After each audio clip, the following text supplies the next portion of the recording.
Hi friends, ഇത് നമ്മളുടെ module 2-ൻ്റെ first ലെക്ചറാണ്.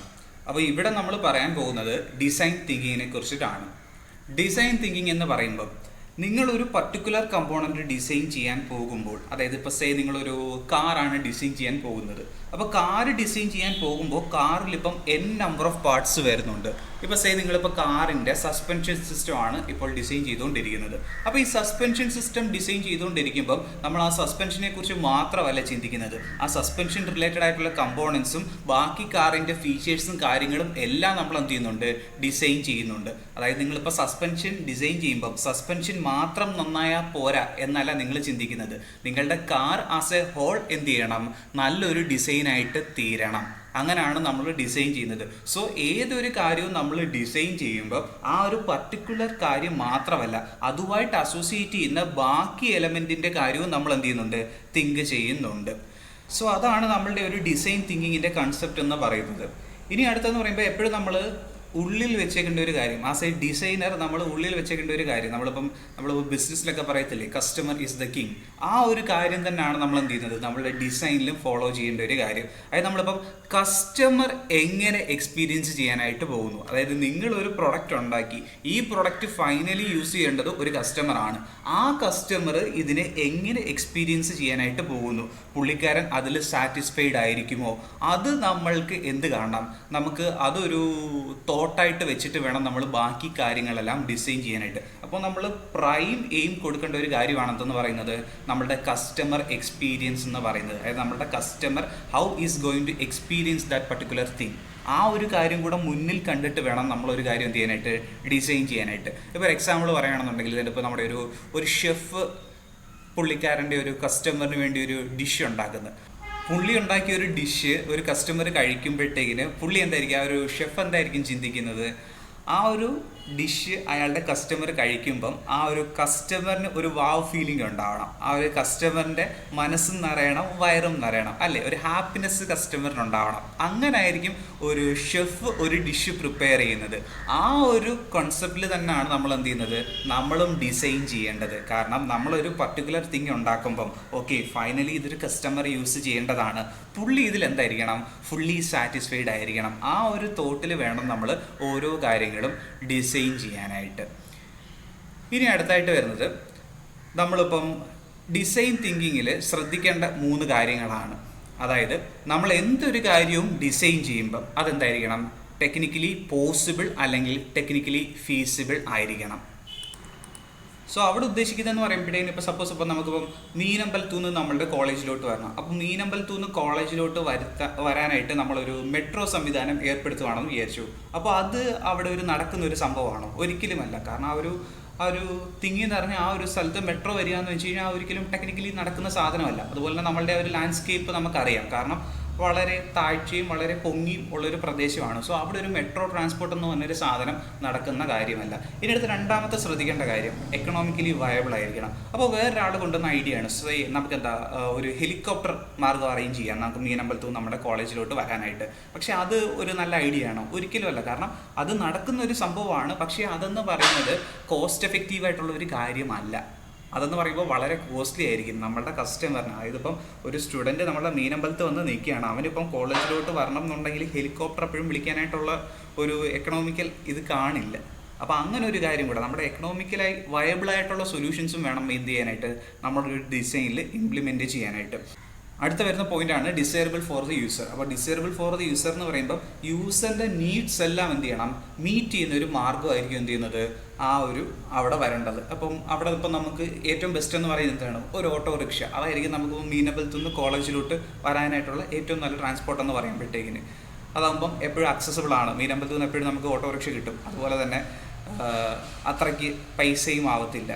അതുപോലെ നമുക്ക് ആ ട്രാൻസ്പോർട്ട് എന്ത് ചെയ്യുന്നുണ്ട്, നടക്കുന്നുണ്ട്. നമ്മളുടെ ആ പർപ്പസ് എന്ന് പറയുമ്പോൾ മീനമ്പലത്തു നിന്ന് കോളേജിലോട്ട് വരികയായിരുന്നു, ആ ഒരു പർപ്പസ് എന്ത് ചെയ്യുന്നുണ്ട്, അവിടെ നടക്കുന്നുണ്ട്. സോ ഈ 3 കാര്യങ്ങൾ നമ്മൾ ഡിസൈൻ തിങ്കിങ്ങിൽ എന്ത് ചെയ്യണം, ഒന്ന് കരുതി വെച്ചോണം ഓരോ കാര്യങ്ങളും ഡിസൈൻ ചെയ്യുമ്പോൾ. ഇനി അടുത്തെന്ന് പറയുമ്പോൾ ഡിസൈൻ തിങ്കിങ്ങിലെ മെയിൻലി 5 സ്റ്റെപ്സ് ആണ് വരുന്നത്. ആ ഓരോ സ്റ്റെപ്പിനെ കുറിച്ചും നമുക്ക് പറയാം. അതിൽ ഫസ്റ്റ് സ്റ്റെപ്പാണ് എംഫതൈസ് എന്ന് പറയുന്നത്. എംഫതൈസ് എന്ന് പറയുമ്പോൾ നമുക്കിപ്പോൾ സിമ്പത്തി ഉണ്ട്, എമ്പതി ഉണ്ട്. അപ്പോൾ സിമ്പതി എന്ന് പറയുമ്പോൾ എന്തായിരുന്നു, നമുക്ക് തോന്നാം അനുകമ്പയാണ് സിമ്പതി എന്ന് പറയുന്നത്. ഒരാളിപ്പം ഒരു കഷ്ടത അനുഭവിക്കുന്ന ആളാണെന്നുണ്ടെങ്കിൽ അയാളെ കാണുമ്പോൾ നമുക്കൊരു സിമ്പതി തോന്നും. അപ്പോൾ അതെന്ന് പറയുമ്പോൾ അയാൾ പാസ് ചെയ്യുമ്പോൾ നമ്മുടെ ആ സിമ്പതി അങ്ങ് പോവുകയും ചെയ്യും. അടുത്ത എംപതൈസ് എന്ന് പറയുമ്പോൾ അല്ലെ എമ്പതി എന്ന് പറയുമ്പോൾ നമ്മൾ അയാളുടെ ഭാഗത്തുനിന്ന് ചിന്തിക്കുന്നു. ഇപ്പോൾ അയാൾക്കിപ്പം എന്തെങ്കിലും ഒരു ഡിസബിലിറ്റി ഉള്ള ആളാണെന്നുണ്ടെങ്കിൽ ആ ഒരു ഡിസബിലിറ്റി മനസ്സിലാക്കി, ഓക്കെ എനിക്കിപ്പം അയാളുടെ ഒരു ഭാഗത്ത് എനിക്കിപ്പം അങ്ങനെ ഒരു ഡിസബിലിറ്റി ഉണ്ടായിരുന്നുണ്ടെങ്കിൽ ഞാൻ വളരെയധികം കഷ്ടത അനുഭവിക്കുമായിരുന്നല്ലോ, അങ്ങനെയുള്ള ചിന്തിക്കുന്നതിനെയാണ് നമ്മൾ എംപതി എന്ന് പറയുന്നത്. സോ ഫസ്റ്റ് സ്റ്റെപ്പ് എന്ന് പറയുന്നത് എംഫതൈസ് ആണ്. എംഫതൈസ് എന്ന് പറയുമ്പോഴത്തേക്കിന് നമ്മളുടെ കസ്റ്റമറിൻ്റെ ഭാഗത്തു നിന്നും നമ്മൾ ചിന്തിക്കണം. അതായത് നമ്മുടെ ക്ലയൻറ്റ് അല്ലെങ്കിൽ കസ്റ്റമറിന് എന്താണ് വേണ്ടത് എന്നുള്ള കാര്യം അവരുടെ ഭാഗത്തു നിന്ന് ചിന്തിക്കുന്നതിനാണെന്ന് പറയുന്നത് എംഫതൈസ് എന്ന് പറയുന്നത്. അപ്പോൾ അതിൽ നമ്മൾ ചെയ്യുന്നതെന്ന് പറയുമ്പോൾ നമ്മുടെ ആ ക്ലയൻറ്റിനെ അല്ലെങ്കിൽ കസ്റ്റമറിനെ ഒബ്സർവ് ചെയ്യുകയാണ് വേണ്ടത്. അതായത് അവർക്ക് എന്താണ് വേണ്ടത് എന്നറിയാനായിട്ട് നമ്മൾ എന്ത് ചെയ്യണം, അവരെ ഒബ്സർവ് ചെയ്യണം, അവരുടെ നീഡ്സൊക്കെ എന്താണെന്ന് അറിയാനായിട്ട്. ഇത് എന്തിനാണെന്ന് ചോദിച്ചു കഴിഞ്ഞാൽ അവരുടെ ചലഞ്ചസ് അല്ലെങ്കിൽ അവരുടെ ആവശ്യം എന്താണെന്ന് കറക്റ്റായിട്ട് അറിയാൻ വേണ്ടിയാണ് നമ്മൾ എംഫതൈസ് ചെയ്യുന്നത്. സോ അവർക്കിപ്പോൾ ഒരു പർട്ടിക്കുലർ ഒരു ഒബ്ജക്റ്റ് വേണം. ആ ഒരു ഒബ്ജക്റ്റിൻ്റെ ആവശ്യം അല്ലെങ്കിൽ ആ ഒരു ഒബ്ജക്റ്റും കൊണ്ട് അവർക്ക് എന്താണ് ആവശ്യം എന്നുള്ളൊരു കാര്യം അറിയണം എന്നുണ്ടെങ്കിൽ നമ്മൾ അവരുടെ ഭാഗത്തു നിന്ന് ചിന്തിച്ചാലേ എന്ത് ചെയ്യാൻ പറ്റത്തുള്ളൂ, നമുക്ക് കറക്റ്റായിട്ടുള്ള ആവശ്യങ്ങളും കാര്യങ്ങളും ഒക്കെ എന്ത് ചെയ്യാൻ പറ്റത്തുള്ളൂ, മനസ്സിലാക്കാനായിട്ട് പറ്റത്തുള്ളൂ. ഇനി അതെങ്ങനെ മനസ്സിലാക്കാം എന്ന് ചോദിച്ചു കഴിഞ്ഞാൽ സിമ്പിളാണ്. എന്ത് ചെയ്താൽ മതി, സർവേസും ഇൻ്റർവ്യൂസും എല്ലാം കണ്ടക്ട് ചെയ്താൽ മതി.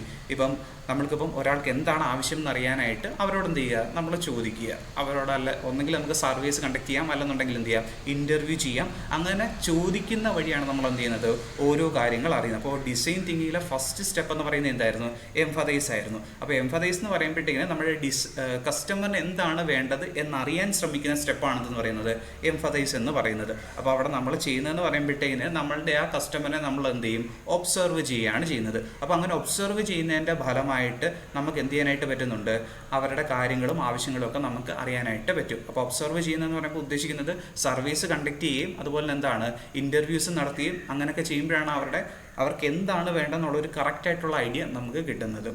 നമുക്കൊരു എക്സാമ്പിൾ പറയാം. ഇപ്പം നമ്മൾ സാധാരണ കേസ് സ്റ്റഡീസ് ഒക്കെ എടുത്തിട്ടുള്ളതെന്ന് പറയുമ്പോൾ ഏതെങ്കിലും ഒരു ഒബ്ജക്റ്റ് ഒക്കെ ഡിസൈൻ ചെയ്യാനായിട്ടായിരുന്നു നമ്മളിപ്പോൾ കേസ് സ്റ്റഡീസ് ഒക്കെ എടുത്തുകൊണ്ടിരുന്നത്. ഇപ്പോൾ ഇവിടെ പറയാൻ പോകുന്ന ഒരു സിറ്റുവേഷൻ ബേസ്ഡ് ആണ്. ഇപ്പോൾ സിറ്റുവേഷൻ എന്ന് പറയുമ്പോഴത്തേക്ക് നമുക്കിപ്പോൾ എംപ്ലോയി റിട്ടൻഷൻ ആണ് ഉദ്ദേശിക്കുന്നത്. അപ്പോൾ എംപ്ലോയി റിട്ടൻഷൻ എന്ന് പറയുമ്പോൾ നമുക്കൊരു കമ്പനിയിൽ എംപ്ലോയീസിനെ എന്ത് ചെയ്യണം, പിടിച്ചു നിർത്തണം. ഇപ്പോൾ കുറച്ച് എംപ്ലോയീസ് അവിടുന്ന് പോകാനായിട്ട് നിൽക്കുകയാണ്. അങ്ങനെയാണെന്നുണ്ടെങ്കിൽ അവരെ നമ്മളുടെ കമ്പനീസിൽ പിടിച്ചു നിർത്താനായിട്ട് എന്ത് ചെയ്യാം, അതാണ് എംപ്ലോയി റിട്ടൻഷൻ കൊണ്ട് ഉദ്ദേശിക്കുന്നത്. ഇപ്പോൾ അതിനായിട്ട് നമ്മൾ ചെയ്യുന്നതെന്ന് പറയുമ്പം അവരുടെ ആവശ്യങ്ങൾ, അവരെന്തിനാണ് പോകുന്നത്, അവർക്ക് എന്താണ് ഇവിടെ ഇഷ്ടപ്പെടാത്തത്, എന്തുകൊണ്ടാണ് അവർ വേറെ ഒരു കമ്പനിയിലോട്ട് പോകുന്നത് എന്ന് നമ്മൾ എന്ത് ചെയ്യണം, അറിയണം. സോ അതിനായിട്ട് നമുക്കൊരു സർവേ കണ്ടക്ട് ചെയ്യാം. അതുപോലെ തന്നെ ആൾക്കാരെ വിളിച്ചിട്ട് എന്ത് ചെയ്യാം, നമുക്ക് ഇൻ്റർവ്യൂസ് നടത്താം. എന്നിട്ട് നമുക്ക് ചോദിക്കാം, ഓക്കെ നിങ്ങൾക്ക് നമ്മുടെ ഈ കമ്പനിയിൽ നിൽക്കണം എന്നുണ്ടെങ്കിൽ എന്തൊക്കെയാണ് വേണ്ടത് എന്നുള്ള കാര്യങ്ങൾ എന്ത് ചെയ്യാം, നമുക്ക് അവരോട് ചോദിക്കാം. അതാണ് നമ്മുടെ ഫസ്റ്റ് സ്റ്റെപ്പ് എന്ന് പറയുന്നത് എംഫതൈസിൽ ഉദ്ദേശിക്കുന്നത്. ഇനി അടുത്ത രണ്ടാമത്തെന്ന് പറയുന്നത് ഡിഫൈൻ ആണ്. ഡിഫൈൻ എന്ന് പറയുമ്പോഴത്തേക്കിന് നമ്മുടെ ആ ഒരു പ്രോബ്ലം സ്റ്റേറ്റ്മെൻറ്റ് കറക്റ്റായിട്ട് ഡിഫൈൻ ചെയ്യുന്നതാണെന്ന് ഉദ്ദേശിക്കുന്നത് രണ്ടാമത്തെ സ്റ്റെപ്പ് ഡിഫൈൻ കൊണ്ട് ഉദ്ദേശിക്കുന്നത്. അപ്പോൾ ഈ ഡിഫൈൻ ചെയ്യുമ്പോഴത്തേക്കിന് ഇപ്പോൾ ആദ്യം നമ്മൾ എംഫതൈസിൽ നമ്മൾ കാര്യങ്ങളെല്ലാം മനസ്സിലാക്കി. ആ മനസ്സിലാക്കിയ കാര്യങ്ങൾ നമ്മളെല്ലാം എന്ത് ചെയ്യണം, കറക്റ്റായിട്ടൊന്ന് ഡിഫൈൻ ചെയ്യണം. ഓക്കെ ഇന്ന കാര്യങ്ങളാണ് വേണ്ടത്. അതാണ് രണ്ടാമത്തെ സ്റ്റെപ്പ് ഡിഫൈനിൽ വരുന്നത്.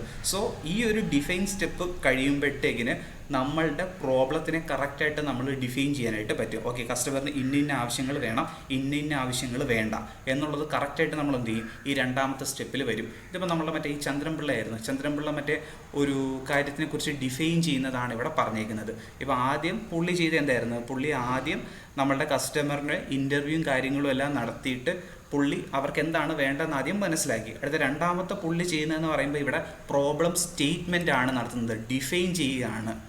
ഓക്കെ ഈ ഒരു സീൻ ഓർമ്മയുണ്ടെന്നുണ്ടെങ്കിൽ അപ്പോൾ ഇതിൽ പുള്ളി ഡിഫൈൻ ചെയ്യുന്നതെന്ന് പറയുമ്പോഴത്തേക്കിന് ഇപ്പോൾ ആദ്യത്തെ സീനിൽ പറയുന്നത്, ഓക്കെ ഇത് വളരെ നല്ലൊരു ഇതാണ്, ഇതിന് ഞാൻ എൻ്റെ എല്ലാ ഇതും കൊടുക്കും, ഇതിന് എൻ്റെ ഒരു ഇത് മാത്രം പോരാ, ഇതിൽ നിങ്ങളുടെ എല്ലാം കൂടെ ഒരു ഇത് കിട്ടിയെങ്കിൽ അങ്ങനെ പുള്ളി ഇതിനെക്കുറിച്ച് എന്താണ് ഡിഫൈൻ ചെയ്തുകൊണ്ടിരിക്കുകയാണ്. അപ്പോൾ ഇങ്ങനെ ഒരു വേഗമായിട്ടുള്ള ഡെഫിനിഷൻ അല്ല വേണ്ടത്, പക്ഷേ എന്ത് ചെയ്യണം, കറക്റ്റായിട്ടുള്ള ഡെഫിനിഷനാണ് വേണ്ടത്. അപ്പോൾ പുള്ളി ആദ്യം ചെയ്തത് നമ്മുടെ എന്തായിരുന്നു, നമ്മളുടെ ആ കസ്റ്റമറിൻ്റെ ആവശ്യങ്ങളെല്ലാം പുള്ളി എന്ത് ചെയ്തു, മനസ്സിലാക്കി.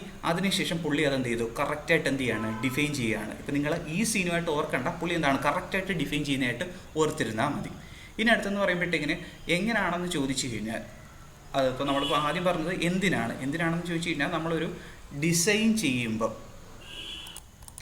ഇന്ന കാര്യങ്ങൾ വേണം, ഇന്ന കാര്യങ്ങൾ വേണ്ട എന്ന് കറക്റ്റായിട്ട് ഡിഫൈൻ ചെയ്യുന്നത് ഈ രണ്ടാമത്തെ സ്റ്റെപ്പിലാണ്. ഫസ്റ്റ് സ്റ്റെപ്പിൽ നമ്മളുടെ ആവശ്യങ്ങളും കാര്യങ്ങളും എല്ലാം മനസ്സിലാക്കിയാണ്. ഇനി അടുത്ത രണ്ടാമത്തെ കാര്യങ്ങൾ എന്തൊക്കെ കാര്യങ്ങൾ വേണം വേണ്ട എന്നുള്ളത് ചെയ്യുന്ന എന്താണ്, രണ്ടാമത്തെ സ്റ്റെപ്പിലാണ്, ഡിഫൈനിലാണ് നമ്മൾ ചെയ്യുന്നത്. അപ്പോൾ ഇവിടെ നിങ്ങൾ ശ്രദ്ധിക്കേണ്ട ഒരു കാര്യം, എപ്പോഴും നമ്മൾ ഈ ഒരു സ്റ്റെപ്പിൽ നമ്മൾ ഹ്യൂമൻ സെൻറ്റേഡ് ആയിട്ടായിരിക്കണം ചിന്തിക്കേണ്ടത്. അതായത് ബിസിനസ്സിനെക്കാട്ടിലുപരി ഹ്യൂമൻ സെൻറ്റേഡ് ആയിട്ട് വേണം ഇവിടെ നമ്മൾ ചിന്തിക്കാനായിട്ട്.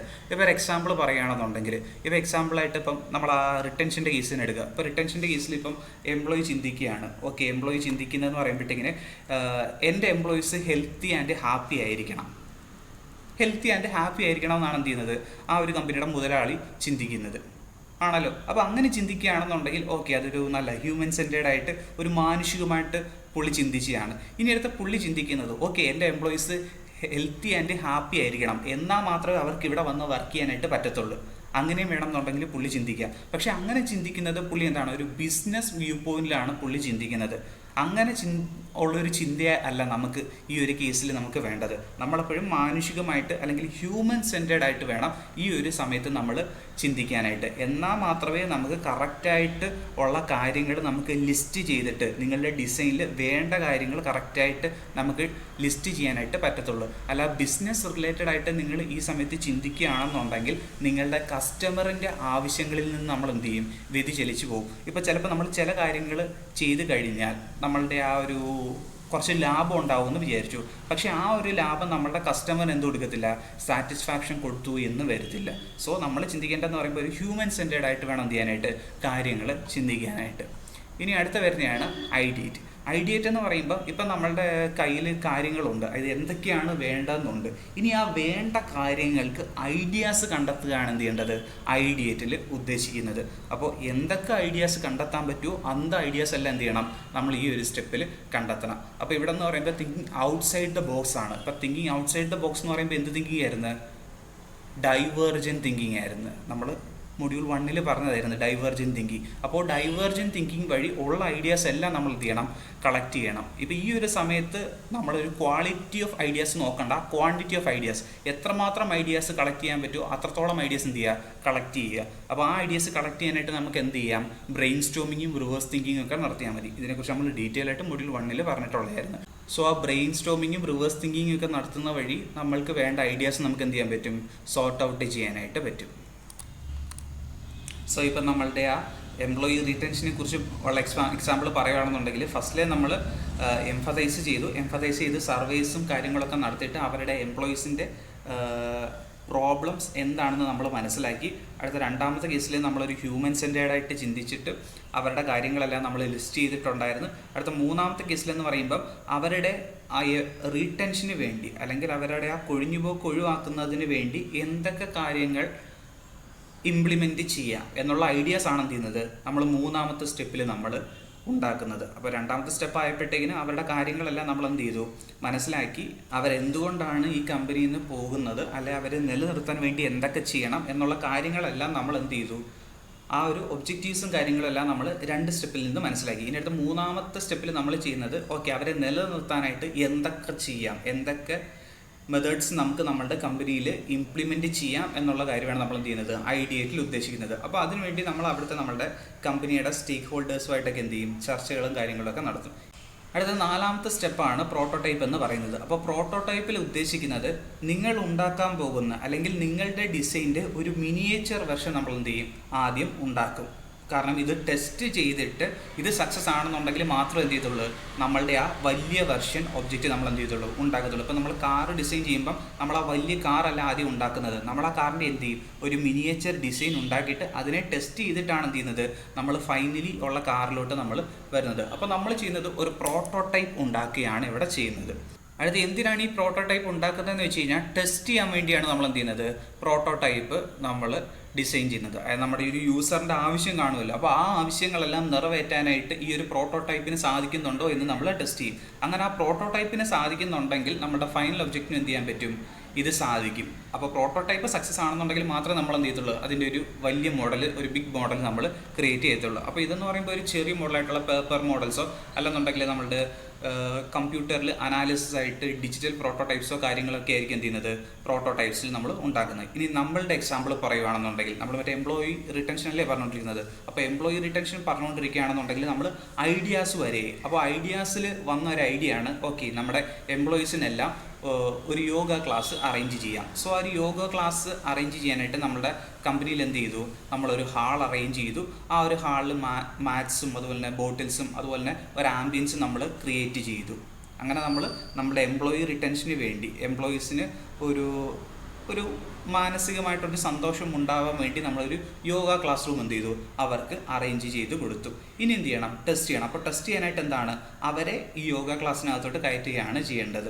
ഇനി അടുത്ത അഞ്ചാമത്തെ സ്റ്റെപ്പ് അതാണെന്ന് പറയുന്നത് ടെസ്റ്റ് എന്ന് പറയുന്നത്. അപ്പോൾ ടെസ്റ്റ് എന്ന് പറയുമ്പോഴത്തേക്കിന് നമ്മൾ പറഞ്ഞു പ്രോട്ടോടൈപ്പ് ഉണ്ടാക്കിയിട്ട് നമ്മൾ എന്താണ് ചെയ്യുന്നത്, ടെസ്റ്റ് ചെയ്യുകയാണ് ചെയ്യുന്നത്. അതായത് നമ്മളുടെ യൂസേഴ്സിൻ്റെ കാര്യങ്ങൾ, യൂസേഴ്സ് ആവശ്യപ്പെട്ട കാര്യങ്ങളെല്ലാം നിങ്ങളുടെ ഈ പ്രോട്ടോടൈപ്പ് തരുന്നുണ്ടോയെന്ന് എന്ത് ചെയ്യും, ടെസ്റ്റ് ചെയ്യും. അപ്പോൾ ഈ പ്രോട്ടോടൈപ്പ് ഉണ്ടോയെന്ന് നമ്മൾ ടെസ്റ്റ് ചെയ്തിട്ട് ഇതിനകത്ത് എന്ത് ചെയ്യും, മാറ്റങ്ങൾ വരുത്തും. ചിലപ്പം ഇന്ന കാര്യങ്ങൾ എന്ത് ചെയ്യണം, മാറ്റം വരുത്തണം എന്ന ഒരു ഫീഡ്ബാക്കാണ് നിങ്ങളുടെ കസ്റ്റമറിൻ്റെ കയ്യിൽ നിന്ന് കിട്ടുന്നതെന്നുണ്ടെങ്കിൽ അതിനനുസരിച്ച് എന്ത് ചെയ്യണം, നമ്മളതിൽ മാറ്റം വരുത്തിയിട്ട് നമ്മൾ എന്ത് ചെയ്യും, ഒരു ഫൈനൽ സൊല്യൂഷൻ നമ്മൾ എന്ത് ചെയ്യും, ഉണ്ടാക്കും. അപ്പോൾ നമ്മൾ ഓരോ കാര്യങ്ങളും നമ്മൾ എന്ത് ചെയ്തു, ടെസ്റ്റ് ചെയ്തു. ഇപ്പോൾ ഇവിടെ നമുക്കൊരു ഹ്യൂമനോയിഡ് റോബോട്ടായിരുന്നു നമുക്ക് ഡിസൈൻ ചെയ്യുക. അപ്പോൾ റോബോട്ട് എന്ന് പറയുമ്പോൾ തന്നെ ഓരോ ടാസ്കും എന്ത് ചെയ്യുന്നുണ്ട്, ഓക്കെ ചെയ്യുന്നുണ്ടോ എന്ന് നമ്മൾ എന്ത് ചെയ്തു, ടെസ്റ്റ് ചെയ്തു. അങ്ങനെ ഓരോന്നും ടെസ്റ്റ് ചെയ്തതിന് ശേഷമായിരിക്കും നമ്മൾ എന്ത് ചെയ്യുന്നത്, ഇതൊരു മാർക്കറ്റിലേക്ക് നമ്മളൊരു ഫൈനൽ പ്രൊഡക്റ്റായിട്ട് നമ്മൾ എത്തിക്കുന്നത്. അപ്പോൾ ഇവിടെ ചെയ്യുന്നതെന്ന് പറയുമ്പോഴേ നമ്മൾ ആ ഫീഡ്ബാക്കാണ് എടുക്കുന്നത്. നമ്മുടെ കസ്റ്റമറിൽ നിന്നുള്ള ഫീഡ്ബാക്ക് എടുത്തിട്ട് അതിന് അനുസൃതമായിട്ടുള്ള മാറ്റങ്ങളാണ് നമ്മൾ എന്ത് ചെയ്യുന്നത്, നമ്മളുടെ പ്രോട്ടോടൈപ്സിൽ വരുത്തുന്നത്. ഇപ്പോൾ നമ്മുടെ എംപ്ലോയി റിട്ടൻഷൻ വെച്ച് പറയുകയാണെന്നുണ്ടെങ്കിൽ ഫസ്റ്റ് സ്റ്റെപ്പ് എന്ന് പറയുമ്പോൾ എംഫസൈസ് ആയിരുന്നു. അപ്പോൾ എംഫസൈസ് എന്ന് പറയുമ്പോഴത്തേക്കിനും നമ്മൾ അവരുടെ കാര്യങ്ങൾ, അവരുടെ ആവശ്യങ്ങൾ നമ്മൾ ചോദിച്ച് മനസ്സിലാക്കുകയാണ് എംഫസൈസിൽ ചെയ്തു. രണ്ടാമത്തെ സ്റ്റെപ്പ് എന്ന് പറയുന്നത് ഡിഫൈൻ ആയിരുന്നു. അപ്പോൾ ഡിഫൈനിൽ നമ്മൾ ചെയ്തതെന്ന് പറയുമ്പോഴത്തേക്കിന് അവരുടെ ആവശ്യങ്ങൾ ഇച്ചിരി കൂടെ ഹ്യൂമൻ സെൻറ്റേഡ് ആയിട്ട് നമ്മൾ എന്ത് ചെയ്തു, ചിന്തിച്ചു. അതായത് നമ്മുടെ കമ്പനിക്ക് ലാഭം ഉണ്ടാക്കിയാൽ മാത്രം പോരാ, അപ്പോൾ ലാഭം ഉണ്ടാക്കുന്നതിനനുസരിച്ച് അവരുടെ വർക്ക് ലോഡ് കൂടുന്നുണ്ട്, ഓക്കെ അങ്ങനെയുള്ള കാര്യങ്ങൾ നമ്മൾ എന്ത് ചെയ്തു, ആ ഡിഫൈൻ സ്റ്റേജിൽ നമ്മൾ അഡ്രസ്സ് ചെയ്തു. അടുത്ത മൂന്നാമത്തെ കേസായിരുന്നു ഐഡിയേറ്റ്. അപ്പോൾ ഐഡിയേറ്റിൽ നമ്മൾ ചെയ്തത് ഓരോ ഐഡിയാസ് നമ്മൾ ക്രിയേറ്റ് ചെയ്തു. ഓക്കെ അവരുടെ വർക്ക് ലോഡ് കുറയ്ക്കാനായിട്ട് അല്ലെങ്കിൽ എംപ്ലോയീസിനെ റിട്ടൻഷന് വേണ്ടി അല്ലെങ്കിൽ അവരെ റീറ്റെയിൻ ചെയ്യാൻ വേണ്ടി എന്തൊക്കെ ചെയ്യണം എന്നുള്ള ഐഡിയാസ് നമ്മൾ എന്ത് ചെയ്തു, മൂന്നാമത്തെ സ്റ്റെപ്പായ ഐഡിയേറ്റിൽ കൊണ്ടുവന്നു. നാലാമത്തെ സ്റ്റെപ്പിൽ നമ്മൾ ഓരോ പ്രോട്ടോടൈപ്സ് ഇംപ്ലിമെൻറ്റ് ചെയ്യുകയാണ് ചെയ്തത്. അതായത് ഓക്കെ അവർക്ക് ആ ഒരു മാനസിക സന്തോഷം കൊണ്ടുവരാനായിട്ട് നമുക്ക് എന്തൊക്കെ ചെയ്യാം. അപ്പോൾ അങ്ങനെ നമ്മളൊരു പ്രോട്ടോടൈപ്പായിട്ട് നമ്മളൊരു യോഗ റൂം കൊണ്ടുവന്നു. അടുത്ത അഞ്ചാമത്തെ സ്റ്റെപ്പ് എന്ന് പറയുമ്പോഴത്തേക്കും ആ യോഗ റൂമിൻ്റെ എന്താണ്, ടെസ്റ്റിംഗ് ആണ്. അപ്പോൾ ആ യോഗ റൂമിലോട്ട് നമ്മൾ എന്ത് ചെയ്യും, നമ്മളുടെ എംപ്ലോയീസിന് തുറന്നു കൊടുക്കും. അങ്ങനെ അവരൊരു 2 months അല്ലെങ്കിൽ ഒരു പർട്ടിക്കുലർ പീരീഡിലോട്ട് അവർ ടെസ്റ്റ് ചെയ്യും. എന്നിട്ട് എന്ത് ചെയ്യും, അവരുടെ ഫീഡ്ബാക്ക് എടുക്കും. അപ്പോൾ അവരുടെ ഫീഡ്ബാക്ക് എടുത്തപ്പോഴത്തേന് ഈ കേസിൽ വന്നതെന്ന് പറയുമ്പോഴത്തേക്കും ആക്ച്വലി ഉച്ചയ്ക്കായിരുന്നു നമ്മൾ ഈ യോഗ ക്ലാസ്സസ് അറേഞ്ച് ചെയ്തിരുന്നത്, ഒരു ലഞ്ച് ബ്രേക്ക് സമയത്തായിരുന്നു. പക്ഷേ അതിനേക്കാളും ഇത്രയും കൂടെ എഫക്റ്റീവായിട്ട് എംപ്ലോയീസ് പറഞ്ഞതെന്ന് പറയുമ്പോഴത്തേന് അവർക്ക് വൈകുന്നേരമാണെന്നുണ്ടെങ്കിൽ, കാരണം ജോലിയെല്ലാം കഴിഞ്ഞതിന് ശേഷമാണെന്നുണ്ടെങ്കിൽ അത് ഇത്രയും കൂടെ ബെറ്റർ ആയിരിക്കും എന്നാണ് അവർ പറഞ്ഞത്. സോ ആ ഒരു ടൈമിംഗ് എന്ത് ചെയ്തു, നമ്മൾ വൈകുന്നേരത്തേക്ക് മാറ്റി. അപ്പോൾ ഇത്രയാണ് നമ്മളുടെ ഡിസൈൻ തിങ്കിങ്ങിൽ വരുന്ന 5 സ്റ്റെപ്പ് എന്ന് പറയുന്നത്. ഫസ്റ്റ് വൺ എംഫസൈസ്, രണ്ടാമത്തെ ഡിഫൈൻ, മൂന്നാമത്തെ ഐഡിയേറ്റ്, നാലാമത്തത് പ്രോട്ടോടൈപ്പ്, അഞ്ചാമത്തേതാണ് ടെസ്റ്റ്.